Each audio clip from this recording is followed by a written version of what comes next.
Tim sinkronisasi Prabowo Gibran menemui Menteri Keuangan.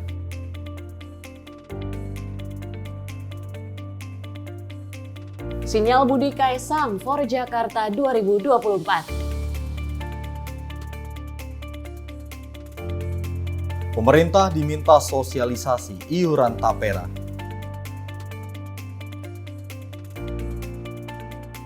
Aksi percobaan bunuh diri berhasil digagalkan.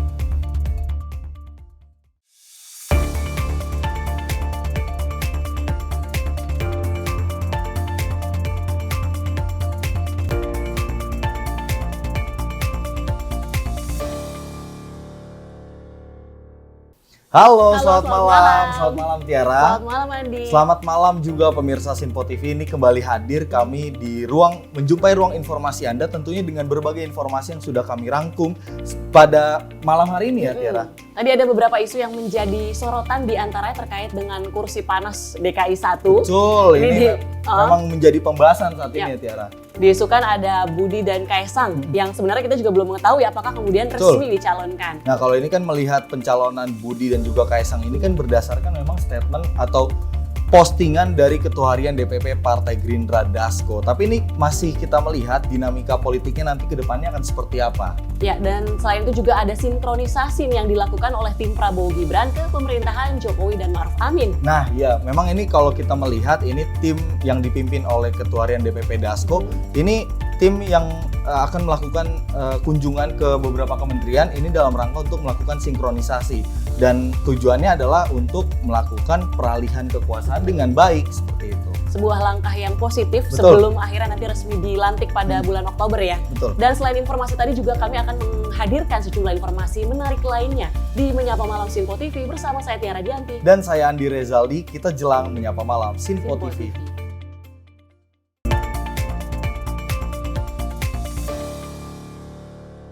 Informasi kami awali terkait dengan Kementerian Keuangan menerima kedatangan dari tim gugus tugas sinkronisasi pemerintahan Prabowo Gibran di Kementerian Keuangan Jakarta. Kedatangan tim Prabowo Gibran dipimpin oleh Ketua Tim Gugus Tugas Sinkronisasi Dasko. Pertemuan tersebut dilakukan untuk melakukan koordinasi sekaligus sinkronisasi program pemerintah selanjutnya.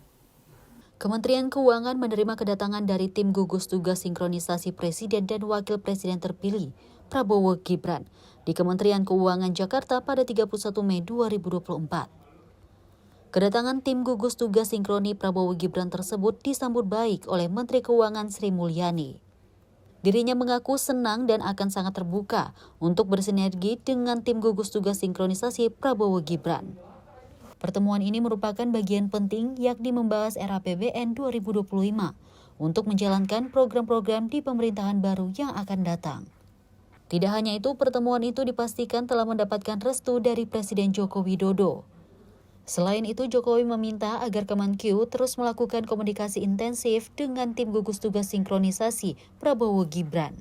Seperti diketahui bahwa Kementerian Keuangan sebagai satu institusi memang memiliki tugas hari ini yang sangat penting, yaitu menyiapkan RAPBN 2025 yang merupakan instrumen sangat penting bagi pemerintahan, termasuk pemerintahan baru di bawah Presiden terpilih Bapak Prabowo dan Wakil Presiden Gibran akan menjalankan program-programnya. Jadi di dalam proses penyusunan RAPBN 2025 tentu diperlukan suatu komunikasi, koordinasi, dan sinkronisasi agar di dalam APBN 2025 bisa menampung berbagai aspirasi program-program baru, namun tetap menjaga prinsip-prinsip kehati-hatian, kredibilitas, dan confidence dari berbagai stakeholder. Dari Jakarta, tim Sinpo TV melaporkan.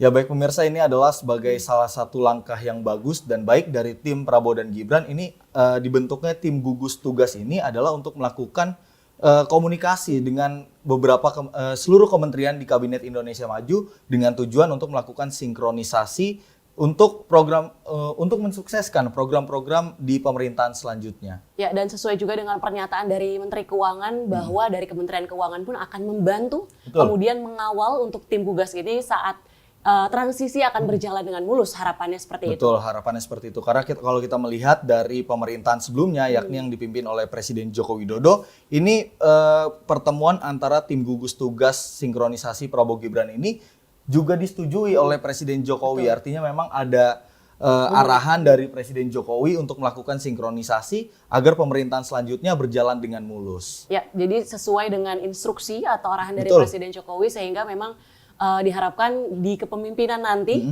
ini akan program-program bisa berjalan dengan baik. Ya. Baik pemirsa, kita akan ke informasi selanjutnya, ini terkait dengan Presiden terpilih Prabowo Subianto dipastikan akan sangat berhati-hati di sektor keuangan dalam mengelola negara. Wakil Ketua Tim Gugus Tugas Sinkronisasi Ahmad Muzani mengatakan sinkronisasi dilakukan untuk memberikan dampak ekonomi yang lebih baik.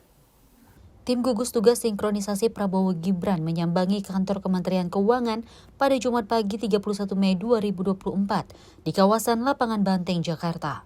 Dalam pertemuan bersama Menteri Keuangan Sri Mulyani tersebut, Wakil Ketua Tim Gugus Tugas Sinkronisasi Ahmad Muzani mengatakan, tidak ada pembahasan tentang hal-hal yang sifatnya nomenklatur. Namun Muzani menjelaskan pertemuan itu hanya membahas proses sinkronisasi di bidang keuangan agar dapat memberikan dampak ekonomi lebih baik lagi. Dirinya mengungkapkan Kementerian Keuangan telah menyatakan membuka seluas-luasnya pembahasan terkait hal keuangan. Lebih lanjut, ia menyebut Prabowo sebagai presiden terpilih selalu menerapkan prinsip hati-hati dalam sektor keuangan dan fiskal.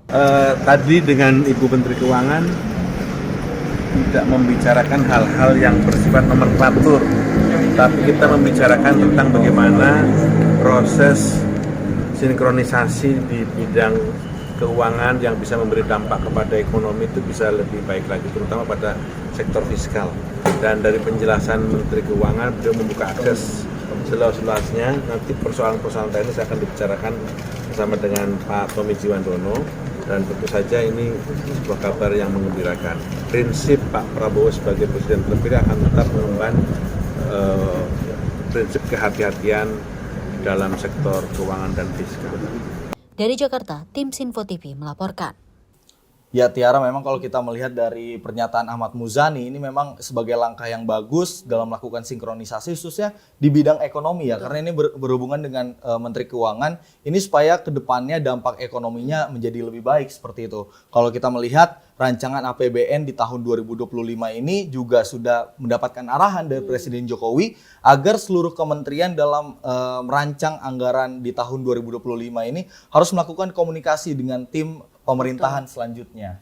Harus melakukan komunikasi, kemudian juga memasukkan visi misi dari Presiden terpilih Prabowo dan juga Gibran ya. Betul. Nah, kita beralih ke informasi selanjutnya ini Tiara dan juga pemirsa. Ini terkait dengan Partai Gerindra yang memandang logistik sebagai key driver untuk mendorong pertumbuhan ekonomi hingga melampaui 6%. Hal itu disampaikan Ketua Fraksi Partai Gerindra Ahmad Muzani usai membuka seminar nasional bertajuk Strategi Pengembangan Transportasi dan Logistik Menjemput Indonesia Emas 2045 di DPR Senayan, Jakarta. Ahmad Muzani mengatakan seminar nasional yang diselenggarakan oleh fraksi Partai Gerindra ini dimaksudkan untuk mendapatkan masukan dari pemangku kepentingan. Salah satunya Kementerian Perhubungan yang berhubungan dengan logistik dan pihak pelaksana di lapangan. Hal itu dimaksudkan agar perusahaan-perusahaan yang bergerak di bidang logistik dapat menekan biaya agar lebih kompetitif. Lantaran biaya logistik di Indonesia memakan biaya tertinggi mencapai 23% di Asia Tenggara. Menurut Muzani, dengan biaya logistik yang ditekan sama dengan negara-negara tetangga, maka diharapkan Indonesia dapat memiliki kompetisi yang lebih baik di bidang logistik. Seminar ini diselenggarakan oleh fraksi DPR RI Partai Gerindra. Maksudnya adalah untuk mendapatkan masukan dari pemangku kepentingan, baik Kementerian Perhubungan, artinya kementerian teknis yang berkaitan dengan logistik, ataupun para pemangku pelaksana di lapangan, perusahaan-perusahaan yang bergerak di bidang logistik, untuk menekan biaya logistik kita agar lebih kompetitif. Karena biaya logistik kita ternyata memakan biaya tertinggi di Asia Tenggara, mencapai 23% dari keseluruhan biaya. Itu akan mengganggu sektor pertumbuhan dan daya saing kita. Dan itu menyebabkan kita tidak memiliki daya saing yang lebih kompetitif dengan negara-negara. Akibatnya, jasa dan barang yang kita jual tidak akan kompetitif atau kurang laku di pasar internasional atau pasar nasional. Seharusnya dengan biaya yang bisa ditekan, katakanlah sama dengan banyak negara-negara tetangga, maka kita akan memiliki kompetisi yang lebih baik. Dari Jakarta, Sri Dewi, Dava Rizkiano, Sinpo TV melaporkan. Ya Tiara, ini kalau kita melihat ini di tengah kehangatan, kesejukan politik, melihat dari pemerintahan sebelumnya dengan pemerintahan yang akan datang, ini berjalan dengan baik, hubungannya sinkronisasi dilakukan. Tapi yang agak sedikit mengganggu, ini seperti berita selanjutnya yang nanti akan kami sampaikan, ini ada isu terkait dengan perpecahan atau ada yang membenturkan antara Presiden terpilih Prabowo Subianto dan juga Presiden Joko Widodo. Ini memang sangat disayangkan sekali oknum-oknum elit partai kemudian atau beberapa pihak ini yang membenturkan antara dua tokoh negara seperti itu. Ya, ini informasinya terkait dengan Sekjen Partai Gerindra Ahmad Muzani yang membantah adanya upaya yang dilakukan PDI Perjuangan untuk memecah belah hubungan antara Presiden Joko Widodo dengan Presiden terpilih Prabowo Subianto. Muzani mengklaim hubungan Gerindra dengan PDI Perjuangan baik-baik saja. Bahkan hubungannya Sekjen dengan PDIP Hasto Kristianto ini disebut terjalin sangat bagus. Hubungan saya dengan PDI baik-baik saja. Saya dengan Mas Hasto CS. Nggak ada ya? Hubungan saya dengan hubungan kami dengan PDI bagus, hubungan saya dengan Mas Hasto bagus nggak? Ya kira-kira gimana Tiara kalau melihat seperti ini? Kalau kita melihat kan elit-elit partai politik kita sudah baik ya seharusnya ya. Kalau kita melihat dari rencana peralihan kekuasaan dari pemerintahan Presiden Jokowi hingga nanti ke pemerintahan Prabowo dan Gibran ini sudah berjalan dengan baik seperti itu. Tapi kenapa muncul isu-isu seperti ini yang sangat disayangkan sekali? Ya, padahal sudah ditekankan di satu sisi oleh Sekjen Gerindra bahwa tidak ada perpecahan, hubungan keduanya baik gitu ya. Lagi-lagi karena meskipun ada mungkin perbedaan pandangan politik, namun tujuannya harus tetap sama buat kemajuan Indonesia. Betul ya, sekali lagi bagi para oknum-oknum elit parpol ataupun beberapa mungkin tokoh ya seperti itu yang ingin memecah belah, ini kami harapkan jangan seperti itulah. Karena memang ini dampaknya pasti ke kebaikan bangsa ke depan seperti itu. Ya, kita akan melanjutkan informasi lainnya pemirsa usai jeda, tetap di Menyapa Malam Sinpo TV.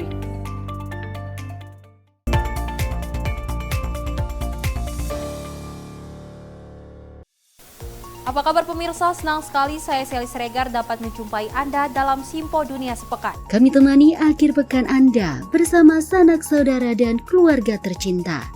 Dengan sajian informasi yang unik dan menarik dari berbagai negara. Pastinya kami akan memberikan berita yang unik dan menarik yang kami rangkum dalam Sinpo Dunia Sepekan.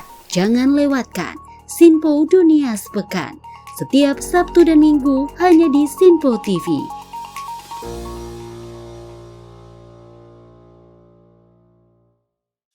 Halo, salam jumpa pemirsa. Kami kembali hadir dengan rangkaian informasi yang dihimpun dari berbagai penjuru dunia. Kami hadirkan rangkuman informasi terkini dari seluruh penjuru dunia hanya untuk Anda. Informasi paling penting dan sajian berita menarik kami sajikan hanya di Sinpo Dunia.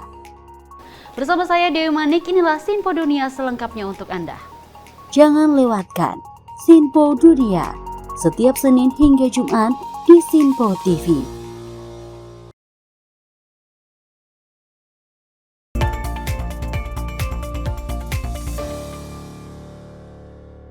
Terima kasih pemirsa masih di Menyapa Malam Sinpo TV. Informasi kami lanjutkan ini terkait dengan Partai Gerindra memberi sinyal akan mengusung Budi Satriojiwandono dan Kaisang Pangarep untuk mengikuti kontestasi Pilkada Jakarta 2024. Hal itu diungkapkan Ketua Harian DPP Partai Gerindra Dasko di sosial media pribadinya. Wakil Ketua Umum Gerindra Budi Satriojiwandono bersama Ketua Umum Partai Solidaritas Indonesia Kaisang Pangarep diprediksi akan menjadi kontestan di Pilkada Jakarta 2024. Sinyal keduanya akan maju didapati berdasarkan postingan Instagram pribadi Ketua Harian DPP Gerindra Dasko.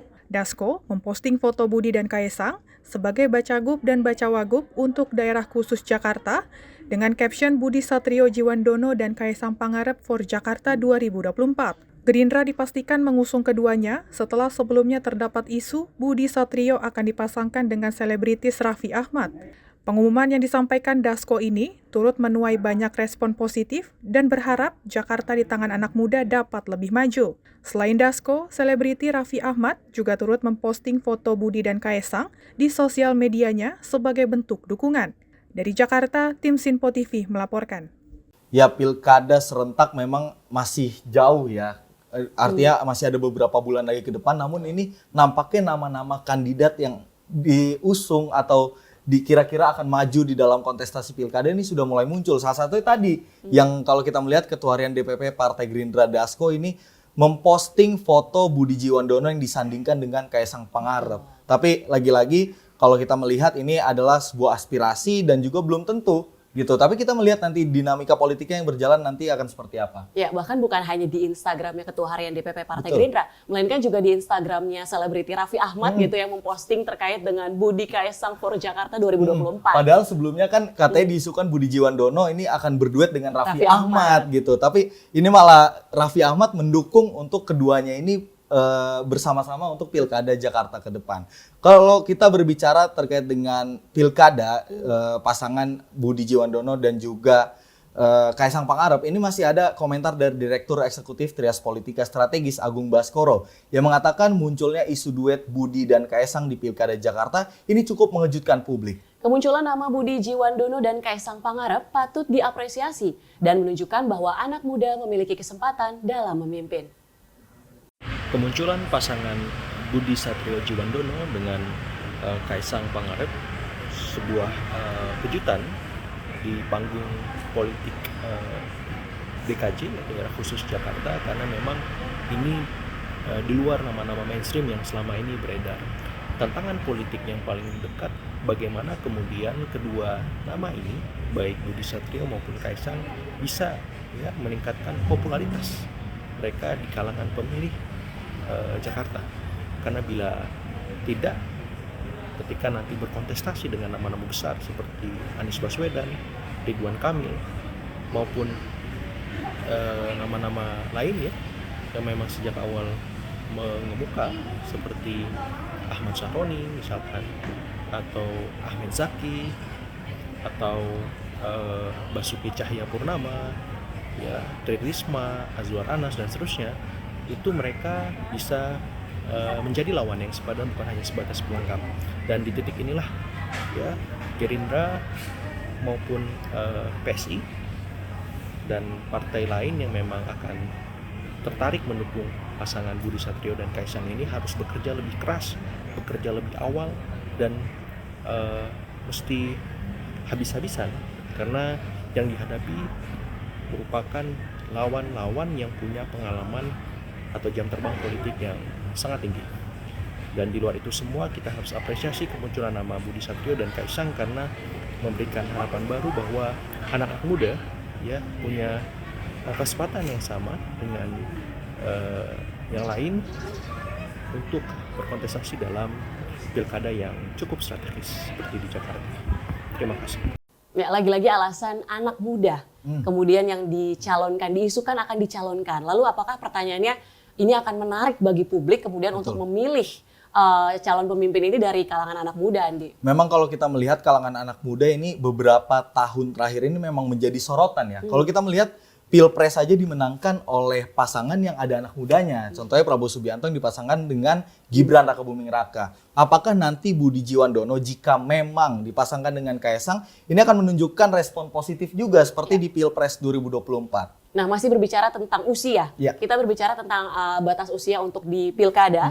Ini Presiden Joko Widodo menanggapi perihal Mahkamah Agung yang mengabulkan gugatan tentang batas usia calon kepala daerah. Presiden meminta untuk menanyakan hal tersebut lebih lanjut ke Mahkamah Agung ataupun pihak yang menggugat. Sebelumnya, Mahkamah Agung mengabulkan gugatan tentang batas usia kepala daerah. Menanggapi hal ini, Presiden Joko Widodo menuturkan untuk menanyakan hal tersebut lebih lanjut ke Mahkamah Agung ataupun pihak yang menggugat. Terlebih, Jokowi mengaku belum membaca putusan tersebut. Itu tanyakan ke Mahkamah Agung atau tanyakan ke yang gugat. Tapi Bapak sudah temukan itu, Pak? Sudah baca sebelumnya? Hah? Sudah baca hasil putusan itu, Belum. Pak? Baru diberitahu tadi, baru aja ya. Tim redaksi Sinpo TV melaporkan. Ya lagi-lagi perihal usia ini selalu saja dipersoalkan. Padahal kita juga belum tentu tahu ya. Kalau kita melihat beberapa kebelakangan memang kalau kita melihat politisi selalu diisi oleh kaum yang lebih senior. Tapi apa salahnya kalau kita memberikan kesempatan untuk kaum pemuda ini dalam membangun bangsa untuk dilibatkan seperti itu. Ya, lagi-lagi juga kalau komentar dari Mensesnek Pratikno menyatakan untuk pertanyaan ini sebenarnya lebih baik ditanyakan untuk penjelasannya langsung ke lembaga yudikatif. Karena memang tidak tepat ya kalau ditanyakan kepada Presiden Jokowi. Artinya memang kalau kita melihat Mahkamah Agung yang memutuskan, artinya rekan-rekan media seharusnya ini menanyakannya ke yang bersangkutan, Mahkamah Agung atau sebagai pihak penggugat. Ini bukan dari Presiden Jokowi. Sudah tepat menurut saya kalau Presiden Jokowi ini meresponnya seperti itu. Ya, kita akan beralih ke informasi selanjutnya pemirsa. Ini terkait dengan DPP Partai Keadilan Sejahtera atau PKS menegaskan bahwa kasus caleg DPR Kabupaten Aceh Tamiang dari fraksi PKS Sofyan sudah dipecat dari keanggotaannya di partai. PKS menegaskan tidak ada toleransi bagi kader yang melakukan tindakan kejahatan luar biasa seperti narkoba. Caleg DPR Kabupaten Aceh Tamiang dari fraksi PKS Sofyan ditangkap oleh kepolisian atas kasus tindak pidana narkoba pada beberapa waktu lalu.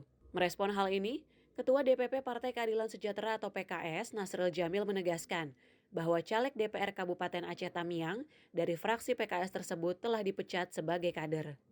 Menurutnya, tidak ada toleransi untuk kader PKS yang telah melakukan tindak pidana seperti narkoba. Lebih lanjut, Nasrul meminta maaf kepada seluruh masyarakat Aceh atas kejadian memalukan yang telah dilakukan oleh salah satu dari fraksi PKS dan meminta semua pihak untuk menyerahkan sepenuhnya kepada pihak kepolisian. Ya, pertama kami minta maaf kepada seluruh masyarakat Indonesia, khususnya juga masyarakat di Aceh bahwa ada caleg PKS terpilih di Kabupaten Aceh Tamiang yang ditangkap oleh aparat penegak hukum terkait dengan peredaran gelap narkoba.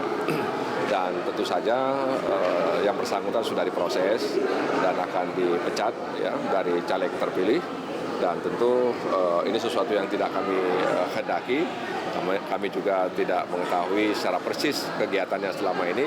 Tapi ya kami berterima kasih kepada para penegak hukum ya, dan mudah-mudahan ini menjadi pembelajaran bagi PKS dan juga partai-partai lain terkait dengan sindikat peredaran gelap narkoba. Jadi secara administrasi dia sudah diproses untuk diganti ya, dan dengan caleg terpilih urutan suara terbanyak nomor 2. Dan tentu saja ini sesuatu yang memang bahagian dari prosedur ketika ada anggota atau caleg terpilih yang mengalami masalah hukum. Dari Jakarta, Fahrizal Ahmad, Sinpo TV melaporkan.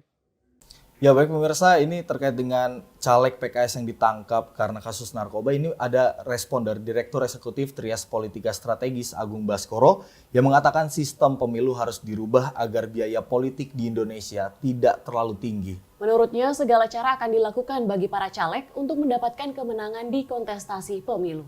Ya, tertangkapnya salah seorang caleg PKS dalam kasus narkoba semakin menegaskan bahwa biaya politik atau biaya kita berdemokrasi memang sangat tinggi, dan oleh sebab itu ke depan perlu segera dilakukan revisi undang-undang pemilu agar sistem kita mampu membatasi pengeluaran kampanye setiap kandidat, ya, transparansi laporan keuangannya, kemudian juga soal bagaimana pertanggungjawaban ya laporan keuangan tersebut, sehingga bisa meminimalkan ya pembiayaan yang tinggi agar semua kandidat punya kesempatan yang sama bertarung maupun memenangkan pertarungan elektoral yang kita rutin lakukan setiap 5 tahun sekali. Bila revisi undang-undang pemilu ini tidak segera dikerjakan, kekhawatiran terbesarnya akan terus berulang kejadian serupa, dan bukan hanya nanti kita dengar soal ada yang ditangkap karena narkoba, atau karena dia berhutang di pinjol, atau dia melakukan hal-hal yang berbahaya lainnya yang mengancam nyawanya karena stres dan seterusnya. Jadi saya kira revisi ini segera dilakukan mumpung masih segar ya anggota-anggota legislatif yang baru terpilih.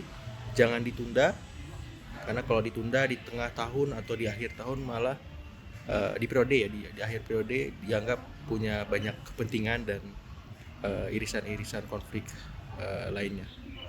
Demikian. Ya, sebenarnya di satu sisi sangat disayangkan kemudian ketika caleg ini sudah terpilih begitu ya, namun menyalahgunakannya dengan kasus narkoba. Namun di satu sisi juga berasa beruntung karena sebelum dilantik, Andi. Betul, kita tidak bisa membayangkan jika orang-orang seperti ini dilantik nanti akan menyalahgunakan jabatannya. Tapi kalau benar yang dinyatakan oleh Direktur Eksekutif Trias Politika Strategis ini, ada Bang Agung Baskoro maksud saya, ini yang mengatakan bahwa kita harus melihat juga secara lebih luas terkait dengan biaya politik di Indonesia yang cukup begitu tinggi. Artinya revisi terhadap undang-undang pemilu ini sebenarnya perlu dilakukan agar untuk meminimalisir dari biaya politik di Indonesia. Ya, berarti itu salah satu yang perlu dijadikan PR ya, atau Betul perhatian sekali bagi pemerintah untuk faktor lain dari segi biaya pemilu. Baik pemirsa, kita akan kembali usai jeda, tetap di Menyapa Malam, Simpo TV.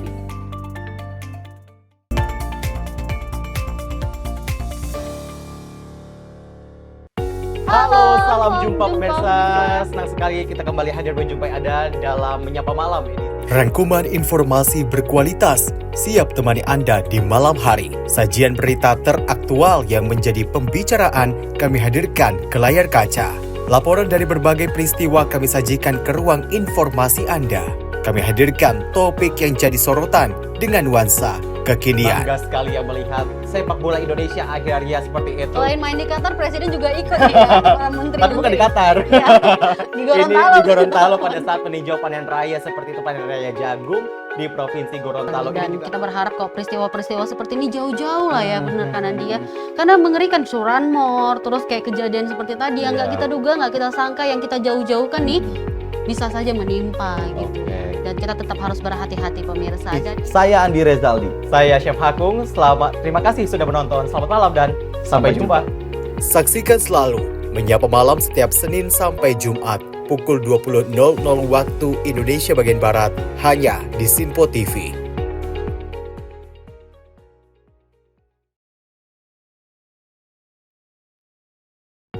Menyapa Anda sebelum memulai hari dengan penuh semangat pagi. Halo, selamat pagi. Pagi Sally, pagi pemirsa dimanapun semua. Beragam informasi dari seluruh penjuru negeri siap menemani Anda di pagi hari. Kami hadirkan beragam informasi terkini yang terjadi dari dalam dan luar negeri, tentunya dengan nuansa masa kini. Wow, Sally, bener kan? Aku bilang tadi bahwa kekalahan adalah kemenangan yang tertunda. Oke, tetap tebarkan semangat dan juga terbitkan keceriaan. Sebarkan cinta terbaik Anda untuk orang di samping Anda. Saya Wira Ananta. Dan saya Festi Rahmadi. Kami pamit undur diri. Selamat pagi. Dan sampai jumpa. Sampai jumpa. Pastikan Anda bersemangat di pagi hari bersama kami dalam program Menyapa Pagi. Senin hingga Jumat pukul 6 pagi hanya di Simpo TV.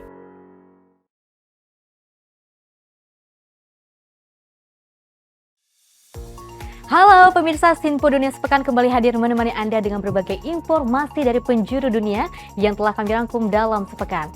Kami temani akhir pekan Anda bersama sanak saudara dan keluarga tercinta. Dengan sajian informasi yang unik dan menarik dari berbagai negara. Bersama saya Festi Rahmadi, ini dia informasinya untuk Anda. Jangan lewatkan Simpo Dunia Sepekan setiap Sabtu dan Minggu hanya di Simpo TV.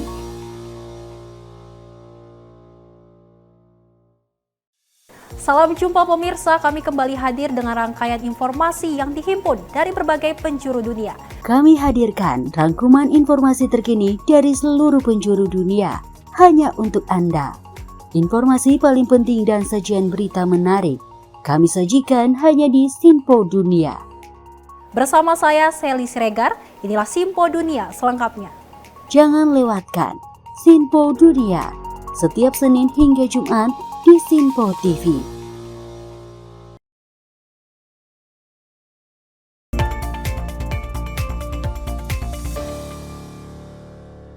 Terima kasih pemirsa, masih di Menyapa Malam Simpo TV. Informasi selanjutnya terkait dengan agenda kepresidenan, di mana Presiden Joko Widodo meninjau harga sembako di Pasar Lawang Agung, Kabupaten Musirawas Utara pada Kamis 30 Mei 2024. Presiden menyampaikan harga bahan pokok di pasar saat ini tergolong stabil atau cukup baik. Presiden Joko Widodo melakukan kunjungan ke Pasar Lawang Agung Musirawas Batu, Sumatera Selatan pada Kamis 30 Mei 2024. Tujuan utama peninjauan ini untuk memastikan stabilitas harga bahan pokok di pasar lokal. Dalam keterangan pers usai peninjauan, Presiden Jokowi menyampaikan bahwa situasi harga di Pasar Lawang Agung Musirawas Batu, Sumatera Selatan stabil atau cukup baik. Harga baik, saya lihat kayak cabai rawit di angka 55.000, yang cabai hijau, cabai merah 50.000, bawang juga sama 40, bawang putih 40, bawang merahnya 45, ya harga-harganya baik, harga-harga baik. Selain mengecek harga, kunjungan ini juga menyoroti infrastruktur lokal. Presiden menyinggung kunjungan sebelumnya ke RSUD Rupit, mengindikasi bahwa pemeriksaan infrastruktur merupakan bagian dari agenda. Turut mendampingi Presiden Jokowi dalam kunjungan tersebut yaitu Kepala Badan Pangan Nasional Ari Prasetyo Adi, Wakil Menteri Kesehatan Dante Saxono Harbulyono, PJ Gubernur Sumatera Selatan Agus Fatoni, dan Bupati Musirawas Utara Devi Suhartoni. Tim Sinpo TV melaporkan. Ya baik pemirsa, masih seputar dengan rangkaian Presiden Joko Widodo di mana Presiden Jokowi ini meninjau harga bahan pokok di Pasar Bukit Sulap, Lubuk Linggau pada Kamis 30 Mei 2024. Presiden mengungkapkan harga bahan pokok di Pasar Bukit Sulap stabil, serupa dengan pasar yang telah ia kunjungi sebelumnya. Dalam rangkaian kunjungan kerjanya di Provinsi Sumatera Selatan, Presiden Joko Widodo meninjau harga bahan pokok di Pasar Bukit Sulap, Lubuk Linggau pada Kamis 30 Mei 2024. Dari hasil peninjauannya, Presiden Jokowi mengungkapkan bahwa harga bahan pokok di Pasar Bukit Sulap mirip dengan pasar lain yang telah ia kunjungi sebelumnya. Ya sama-sama, seperti tadi di pasar yang lain juga sama. Harga bawang merah, cabai, semuanya hampir-hampir mirip-mirip. Mirip-mirip, ya. Sebelumnya, Presiden Jokowi juga meninjau Pasar Lawang Agung di Kabupaten Musirawas Utara, Sumatera Selatan. Tim redaksi Sinpo TV melaporkan. Ya, jadi dari serangkaian kunjungan Presiden ke Sumatera Selatan, mendatangi langsung 2 pasar, ini dinilai untuk harga bahan pokoknya stabil. Ya, sejumlah bahan pokok seperti bawang dan juga cabai ini di 2 pasar yang sudah dikunjungi oleh Presiden Jokowi dalam beberapa rangkaian kunjungan kerjanya di daerah. Ini memang terpantau stabil, namun di beberapa daerah memang kalau kita melihat ada beberapa peningkatan namun masih dalam kategori aman ya, seperti itu. Kalau kita melihat di Pasar Keramat Jati seperti berita yang beberapa waktu lalu kita tayangkan, ini bahwa harga telur ini berangsur menurun namun memang masih dalam taraf di mana cukup tinggi bagi masyarakat. Namun yang kita harapkan semoga pemerintah ini dalam upaya untuk menurunkan harga bahan pokok ini supaya diberikan kelancaran seperti itu. Ya, jadi sebagai salah satu upaya yang dilakukan Presiden Jokowi langsung meninjau ke pasar-pasar di daerah tersebut. Betul. Ini masih ada kaitannya dengan rangkaian kepresidenan. Presiden Joko Widodo meninjau RSUD Rupit di Kabupaten Musirawas Utara, Provinsi Sumatera Selatan. Dalam kunjungannya tersebut, Presiden menyoroti pasokan listrik yang kurang memadai di rumah sakit tersebut. Presiden Joko Widodo meninjau Rumah Sakit Umum Daerah atau RSUD Rupit di Kabupaten Musirawas Utara, Provinsi Sumatera Selatan pada Kamis 30 Mei 2024. Dalam kunjungannya, Presiden menilai ketersediaan sumber daya manusianya, yaitu dokter spesialis hingga peralatan medis dinilai sudah bagus dan lengkap. Namun yang menjadi sorotan Presiden adalah pasokan listrik yang kurang memadai di rumah sakit tersebut. Menindaklanjuti hal tersebut, Presiden Jokowi langsung menghubungi Direktur Utama PLN.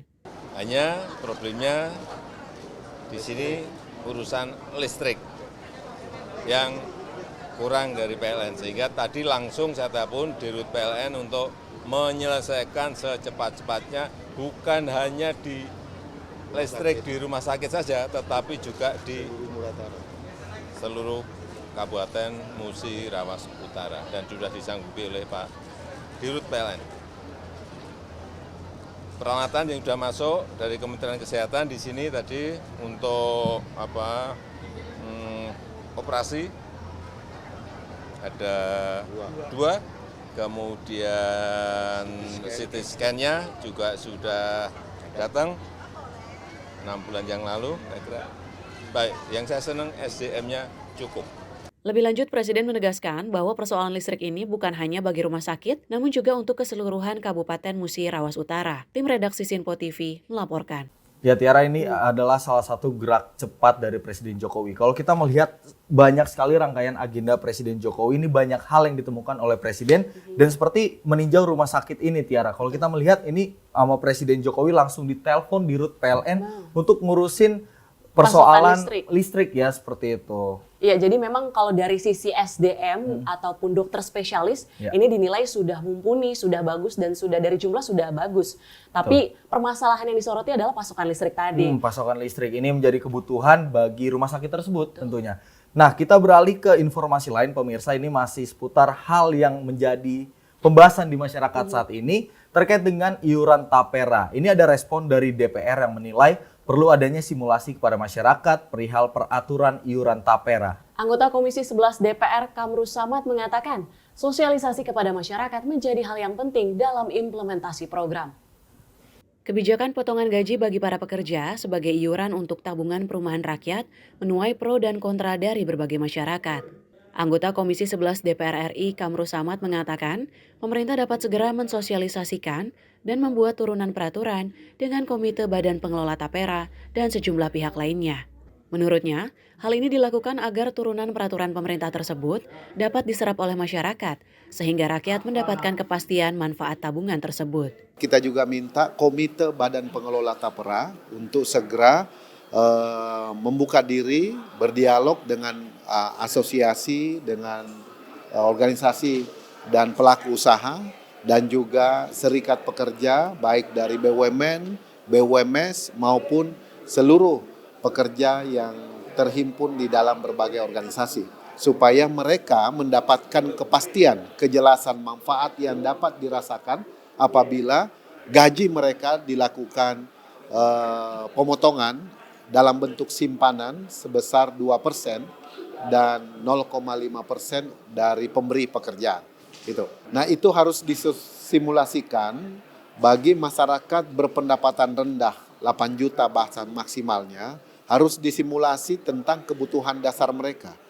Kebutuhan sehari-hari mereka, makan minum, transportasi, sandan pangan, papan lainnya, itu benar-benar harus disimulasi. Apakah masih ada space untuk mereka menabung melalui tapera dalam bentuk simpanan 2% tersebut. Dari Jakarta, Tim Liputan Sinpo TV melaporkan. Ya, ini dari sisi Apindo, Asosiasi Pengusaha Indonesia, yang meminta pemerintah untuk mempertimbangkan dan mengkaji lebih mendalam perihal iuran tapera. Pemerintah diminta lebih memaksimalkan manfaat layanan tambahan atau MLT melalui program Jaminan Hari Tua BPJS Ketenagakerjaan. Asosiasi Pengusaha Indonesia atau Apindo menggelar konferensi pers terkait tabungan perumahan rakyat atau tapera di kantor Apindo Jakarta pada 31 Mei 2024. Ketua Umum Apindo Sinta Kamdani menyatakan bahwa pihaknya selalu mendukung upaya pemerintah dalam meningkatkan kesejahteraan pekerja dengan menyediakan hunian yang layak. Menurutnya, mekanisme yang diterapkan tapera mirip dengan program BPJS Ketenagakerjaan.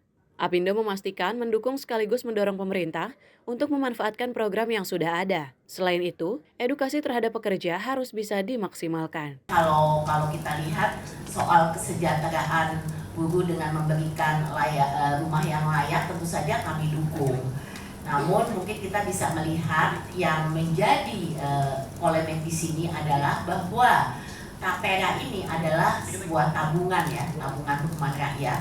Itu konsepnya ini dijadikan penambahan iuran untuk program jaminan sosial, di mana sebenarnya kalau kita lihat pertama kita sudah ada program jaminan sosial yang juga mengcover untuk perumahan rakyat. Gitu. Di sini di mana? Nah, kita melihat bahwa saat ini BPJS Ketenagakerjaan, kita sudah mengiur BPJS Ketenagakerjaan, itu ada program JHT, Jaminan Hari Tua, yang 30% dananya itu sudah bisa dimanfaatkan untuk manfaat layanan tambahan, dan itu bisa dipakai untuk perumahan. Jadi ini sudah jalan dari BPJS Ketenagakerjaan, ini sudah jalan programnya, dan jumlahnya juga sudah besar. Itu sudah hampir 136 triliun ya, dari total 30% dari total JHT. Justru kita mau memperluas pemanfaatan daripada MLT ini supaya lebih banyak pekerja yang bisa memanfaatkan ini. Nanti detailnya mungkin kita bisa bicarakan. Tapi inilah yang kita mau dorong gitu. Jadi konsep sebenarnya penyediaan perumahan rakyatnya itu sebenarnya bagus gitu. Cuman mengapa ya kita harus dibebankan tambahan iuran lagi gitu. Padahal saat ini juga sudah ada untuk kesiapan melalui JHT ini gitu ya, program MLT. Dari Jakarta, Fahrizal Ronabayu, Sinpo TV melaporkan. Ya lagi-lagi karena isu tapera ini baru disuarakan atau digaungkan oleh Presiden, tentu masih banyak menuai pro kontra di masyarakat dan bahkan juga dari sisi DPR tadi dari Komisi 11 ya menilai bahwa sosialisasi itu penting. Jadi apa sebenarnya tapera, kemudian ini diperuntukkan untuk siapa, kemudian tujuannya apa, itu yang dirasa perlu kembali dijelaskan oleh pemerintah agar kemudian masyarakat tuh mengetahui dan paham maksud baik dari pemerintah. Betul, makanya kalau kita melihat ini DPR juga bukan hanya meminta kepada pemerintah untuk melakukan sosialisasi, tapi ini juga turut memanggil dari pihak BP Tapera untuk memberikan penjelasan di ruang komisi terkait, yakni di Komisi 11 ini untuk menjelaskan seperti yang tadi Tiara bilang, ini maksudnya apa, kemudian ini jangka panjangnya, prospeknya seperti apa, ini yang perlu dipahami oleh masyarakat. Jadi tidak hanya melihat berita di sosial media yang terkesan hanya clickbait, ini yang menyebabkan masyarakat ini salah tangkap, Tiara. Nah, kalau kita melihat respon dari masyarakat, ini iuran tabungan perumahan rakyat Tapera 3% ramai yang menjadi perbincangan publik setelah aturan itu akan diterapkan. Lalu bagaimana respon masyarakat terkait dengan kebijakan tersebut? Berikut laporannya. Kalau untuk detailnya sih belum pernah ya, cuman udah pernah ada lihat di seliweran TikTok sih soal tapera. Tapera yang dari Jokowi. Kalau itu sebenarnya masih kurang update sih, kurang tahu saya. Selintas sih pernah dengar ya, itu juga via radio gitu. Kalau saya setuju. Kalau untuk karyawan swasta, karena karyawan swasta belum tentu memiliki rumah. Dipotong 2,5% tidak terlalu membebani, jadi setuju aja. Betul, ya, melewat media kan. Media sudah sepintas sudah ya. Ya bagaimana Tiara kalau kita melihat nih, ini kan kita juga sebagai masyarakat, kalau Tiara melihatnya seperti apa tapera ini? Perlu sosialisasi yang lebih masif. Karena ini kan kita pekerja ya Andi ya, sehingga kita butuh penjelasan lebih dari pemerintah terkait dengan pemotongan ini seperti apa. Lagi-lagi kalau aku pengen punya rumah, itu apakah kemudian dijamin nantinya dengan pemotongan ini setiap bulannya? Ya balik lagi, ini memang masih mengandung pro dan kontra. Tapi kalau tadi kita melihat tayangan respon dari masyarakat seperti apa, ini ada bahkan ada yang tidak tahu Tiara terkait dengan program tapera. Artinya memang ada kurang sosialisasi yang lebih masif lagi dari pemerintah. Ini ayo coba pemerintah melakukan sosialisasi di sosial media, di berbagai lini media sosial, coba lebih digaungkan lagi terkait dengan program tapera ini. Tapi kalau tadi kita melihat ada yang setuju karena memang ini dia menangkap maksud dari pemerintah. Memang kalau 2,5 dipotong ini untuk jangka panjang seperti itu, untuk khususnya bagi kita nih yang masih muda biar bisa punya rumah di masa depan. Ya, jadi Ade setuju dengan tapera ini berarti? Ya perlu dikaji lagi lah seperti itu. Mungkin harus dijelaskan lagi gitu. Kalau terkait dengan setuju dan tidak setuju ini nanti balik lagi ke dapur rumah seperti apa. Ya berarti pemerintah ini harus duduk bareng nih sama stakeholder pemangku kepentingan lainnya agar masyarakat kemudian tidak salah paham dengan niat baik pemerintah. Baik pemirsa, kita akan kembali usai jeda, tetap di Menyapa Malam, Sinpo TV.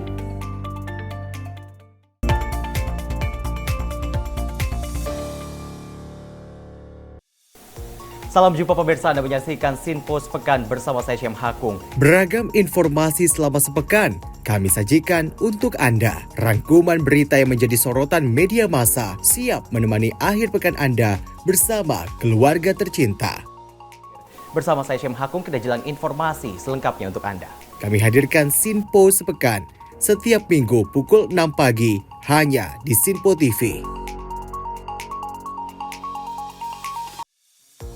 Halo pemirsa, apa kabar? Sinpo Dunia Sepekan hadir memberikan update terkini peristiwa unik dan menarik. Kami temani akhir pekan Anda bersama sanak saudara dan keluarga tercinta.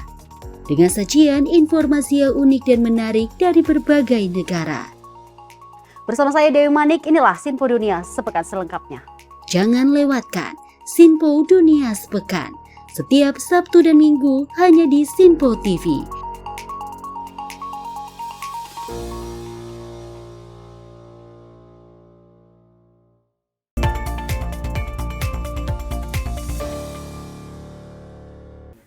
Terima kasih pemirsa, masih di Menyapa Malam Sinpo TV. Informasi kami lanjutkan, ini terkait dengan PJ Bupati Bogor Asmawato Sepuh menyerahkan surat keputusan Bupati Bogor terkait perpanjangan masa jabatan bagi kepala desa. Penyerahan tersebut dilakukan di Gedung Laga Satria Pakansari, Cibinong, Kabupaten Bogor. Ratusan kepala desa se-Kabupaten Bogor tumpah ruah di Gedung Laga Satria, Arek Pekansari, Cibinong, Kabupaten Bogor menerima surat keputusan SK sesuai dengan ketentuan undang-undang yang mengubah masa jabatan kepala desa dari 6 tahun menjadi 8 tahun. Menurut PJ Bupati Bogor Asmawato Sepuh mengatakan dari 416 kepala desa se-Kabupaten Bogor yang hadir menerima surat keputusan 410 orang. 6 orang diantaranya tidak hadir karena ada yang berhalangan karena menunaikan ibadah haji dan ada yang sedang melakukan proses hukum. Asmawato Sepuh berpesan perpanjangan masa jabatan tersebut dimanfaatkan dengan baik untuk meningkatkan kualitas pelayanan dengan akselerasi pencapaian target pembangunan di desa. Perpanjangan masa jabatan ini memberikan stabilitas kepemimpinan dan waktu yang lebih panjang bagi kepala desa untuk melaksanakan pembangunan desa, meningkatkan kualitas layanan publik, dan mendorong pengembangan ekonomi desa. Menurutnya, sebagai informasi Undang-Undang Republik Indonesia Nomor 3 Tahun 2024 tentang perubahan kedua atas Undang-Undang Nomor 6 Tahun 2014 tentang desa, mengatur terkait perpanjangan masa jabatan kepala desa dari 6 tahun menjadi 8 tahun, serta dapat menjabat paling banyak 2 kali masa jabatan. Ini pemerintah Kabupaten Bogor telah melaksanakan amanah dari Undang-Undang 3 2024 sebagai perubahan dari Undang-Undang Desa Undang-Undang Nomor 6, yaitu penambahan masa jabatan kepala desa ditambah 2 tahun, dan ini sudah diamanahkan di sana, sehingga hari ini pemerintah Kabupaten Bogor tentu masih dalam rangkaian menjelang Hari Jadi Bogor yang ke-52, kita melaksanakan penyerahan SK secara massal kepada 416 kepala desa se-Kabupaten Bogor. Tentu ini dimaksudkan sebagaimana dalam sambutan kami, pertama untuk memberikan semangat kepada para kepala desa yang selama ini hanya 6 tahun menjadi 8 tahun, sehingga mereka bisa menuntaskan janjinya, visi misinya pada saat pelaksanaan pemilihan kepala desa. Itu yang pertama dulu. Artinya apa? Penekanannya, pelayanan publik akan semakin baik, kan bukan orang baru. Orang yang sudah pengalaman tahu persoalan apa, nah harapannya pelayanan akan semakin baik. Kemudian yang kedua, akselerasi pembangunan. Kita tahu sendiri, mungkin ada yang pernah menyampaikan ke kami bahwa sepertinya tidak akan selesai pekerjaan karena sudah harus masa jabatannya. Nah, ditambah pemerintah pusat menambah 2 tahun. Harapan kita ini selesai semua. Jadi akselerasi percepatan pembangunan. Kita lihat ada semangat kebersamaan membangun Kabupaten Bogor bersama. Dan tentunya kita mengucapkan selamat bertugas kembali pada seluruh kepala desa yang hari ini mendapatkan perpanjangan masa jabatan, dan hari ini menunjukkan komitmen bersama Presiden Republik Indonesia Pak Jokowi dengan Presiden terpilih Republik Indonesia, di mana Presiden terpilih Republik Indonesia Pak Prabowo Subianto berkomitmen melanjutkan dan menyempurnakan. Dan di masa transisi ini Pak Jokowi melakukan sebuah kebijakan perpanjangan masa jabatan kepala desa. Kami cukup yakin, cukup optimis ke depan bangsa Indonesia, khususnya Kabupaten Bogor, dengan kebijakan yang ada hari ini dari pemerintah pusat akan lebih maju, lebih adil, lebih makmur. Penyerahan surat keputusan perpanjangan masa jabatan secara massal kepada kepala desa se-Kabupaten Bogor diharapkan bisa memberikan semangat kepada para kepala desa yang selama ini masa jabatannya hanya 6 tahun menjadi 8 tahun, sehingga mereka bisa menuntaskan janjinya, visi misinya pada saat pelaksanaan pemilihan kepala desa atau Pilkades. Dari Kabupaten Bogor, Sultoni melaporkan. Ya, kita beralih ke informasi lain pemirsa. Ini diduga kerap dibully temannya. Seorang remaja wanita melakukan percobaan bunuh diri di jembatan Roa Malaka, Taman Sari, Jakarta Barat pada Kamis malam. Aksi percobaan bunuh diri tersebut berhasil digagalkan oleh petugas yang saat itu sedang melakukan patroli. Inilah rekaman video amatir warga saat seorang remaja wanita berinisial MSC 20 tahun tengah dibujuk dan dirayu oleh petugas Polantas. Sebelumnya remaja tersebut gelap mata nekat hendak melakukan percobaan bunuh diri di jembatan Roa Malaka, Taman Sari, Jakarta Barat. Kasubdit Reskrim Polsek Taman Sari Ibtu Sudrajat menjelaskan, peristiwa ini bermula saat korban baru saja pulang dari rumah rekannya. Saat melintas di jembatan Roa Malaka, korban berhenti dan sempat terpaku. Kemudian korban hendak melompat dari jembatan.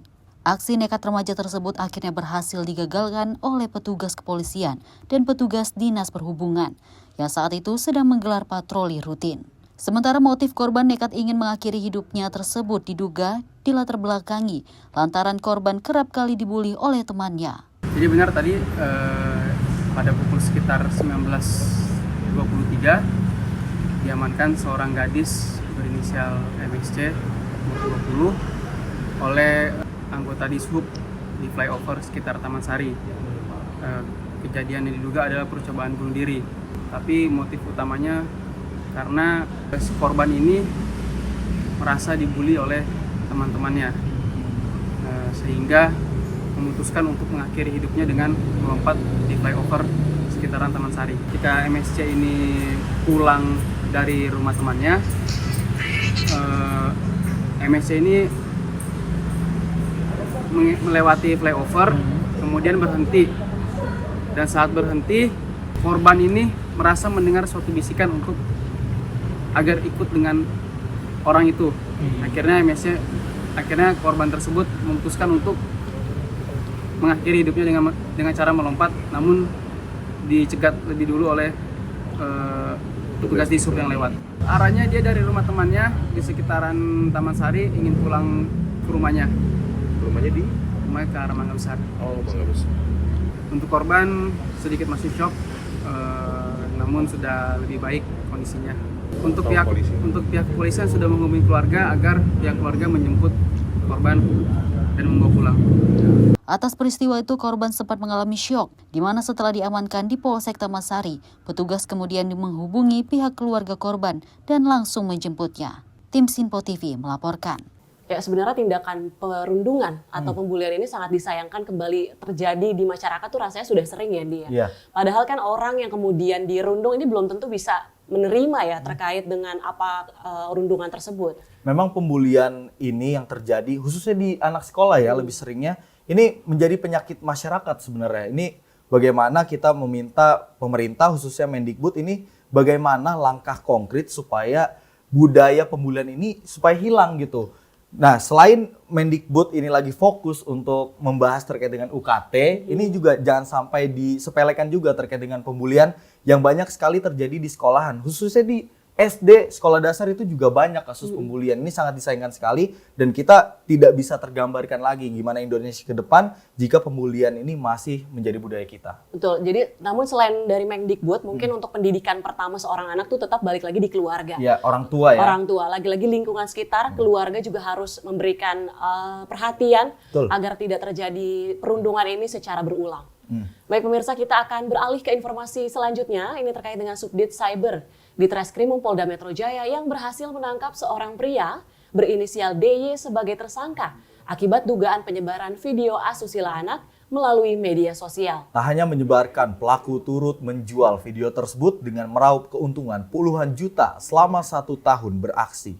Polda Metro Jaya melalui Subdit Cyber di Reskrimsus Polda Metro Jaya menangkap dan menetapkan seorang pria berinisial DY 25 tahun sebagai tersangka kasus dugaan penyebaran video asusila anak melalui media sosial, Twitter dan Telegram. Wadi Reskrimsus Polda Metro Jaya AKBP Henry Umar menyampaikan, pengungkapan bermula dari patroli cyber yang dilakukan dan menemukan satu akun Twitter dengan nama @balapken yang mempromosikan link Telegram untuk transaksi jual beli porno anak. Kemudian Henry menyebut pelaku DY ditangkap di warung yang diduga milik orang tuanya yang berlokasi di Tarumajaya, Kabupaten Bekasi, Rabu 30 Mei 2024. Tersangka sudah beraksi selama 1 tahun dan berhasil meraup keuntungan mencapai puluhan juta rupiah. Dari penangkapan tersangka, polisi melakukan penyitaan barang bukti, yakni handphone Xiaomi dan iPhone 12 Pro Max milik pelaku. Dan atas perbuatannya, kini tersangka dijerat dengan pasal 45 ayat 1 Jungto pasal 27 ayat 1 Undang-Undang nomor 1 tahun 2024, pasal 29 Undang-Undang nomor 44 tahun 2008 tentang pornografi dengan ancaman 6 hingga 12 tahun pidana penjara. Dari unit 4 Subdit 4 Cybercrime Direktorat Reserse Kriminal Khusus Polda Metro Jaya telah mengamankan satu orang dengan berinisial DY di wilayah Kampung Rorotan di Jalan Kali Abang, Pusaka Rakyat, Kecamatan Tarumajaya, Kabupaten Bekasi. pada pukul lebih kurang 18.30 WIB.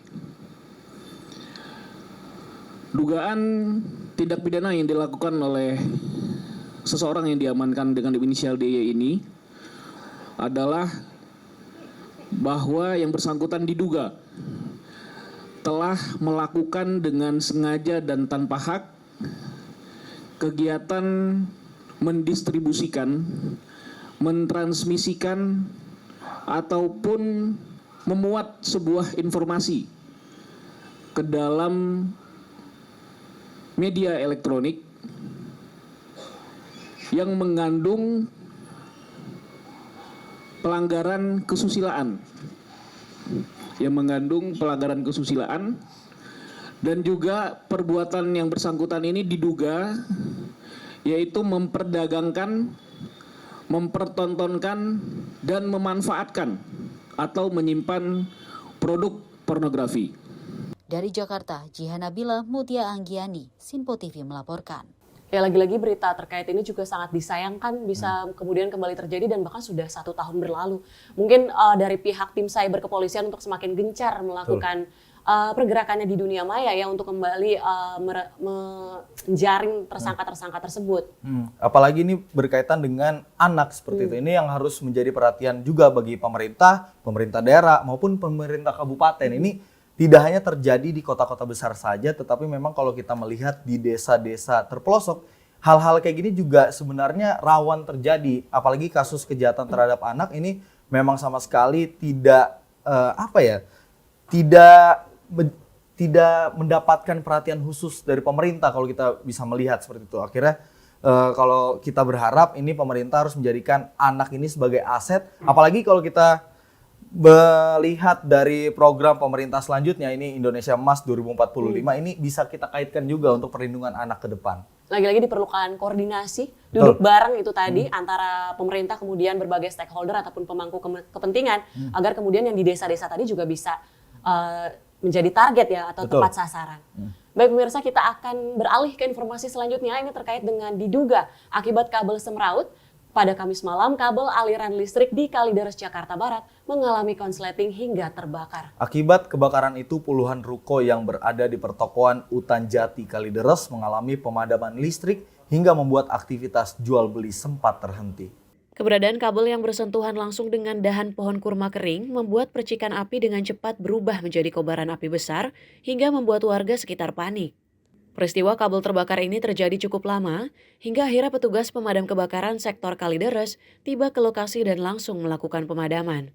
Menurut warga, sesaat sebelum terbakar, kabel aliran listrik yang berada di Jalan Utan Jati Kalideres, Jakarta Barat ini sempat mengeluarkan suara dan percikan api. Agar tidak menghantarkan listrik dan membahayakan warga, pemadaman dilakukan dengan alat pemadam api ringan berbahan bubuk kimia oleh petugas pemadam kebakaran.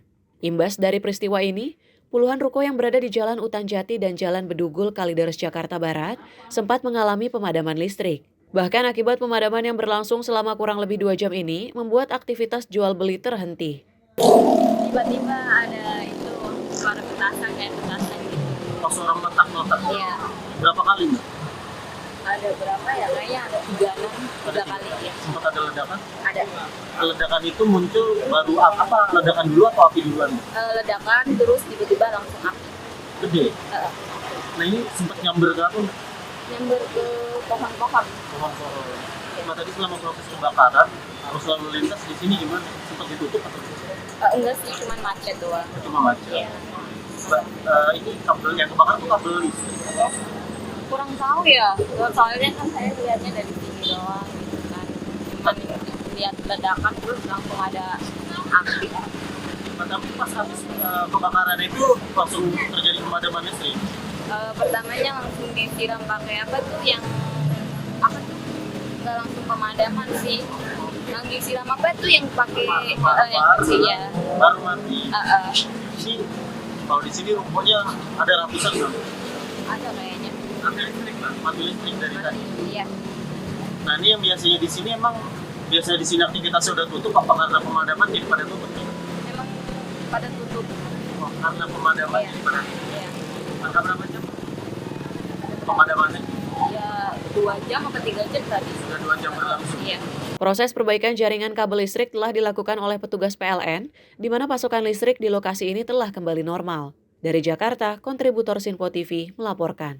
Lagi-lagi kebakaran, untungnya bukan kena rukonya ya, Tiara, ini hanya menyebabkan pemadaman, tapi kebakaran selalu saja disebabkan dengan konsleting listrik, seperti itu. Nah, kami mengimbau bagi masyarakat ini jangan disepelekan kalau ada kabel semrawut seperti berita tadi yang kami sampaikan, ini supaya dirapihkan, kemudian aliran kabel ini tolong diperhatikan gitu ya. Ya, dan itu menjadi PR sebenarnya bukan hanya masyarakat, Betul. melainkan untuk pihak terkait yang dari sisi pemerintah kemudian untuk merapihkan tadi kabel-kabel tadi yang dinilai semraut tadi, sehingga tidak menyebabkan kembali kasus kebakaran ataupun pemadaman listrik yang mengganggu aktivitas jual beli tadi terganggu. Betul sekali. Nah, berita tadi menjadi akhir jumpa kita pada malam hari ini, pemirsa. Saya Andi Rezaldi mewakili segenap kru yang bertugas pamit undur diri. Dan saya Tiara Dianti, kami izin pamit undur diri. Terima kasih dan sampai jumpa.